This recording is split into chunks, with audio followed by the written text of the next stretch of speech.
انواع اجنه پارت 1. افریت ها در منابع اسلامی موجوداتی ساخته شده از آتش بدون دود، زیان رسان به انسان و نگهبان گنج و دفینه شناخته شدند.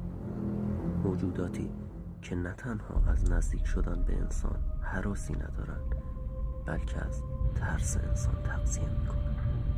همچنین تغییر شکل، فلج خواب، تسخیر اماکن و اشیا بخش کوچکی از توانایی این موجود شروره.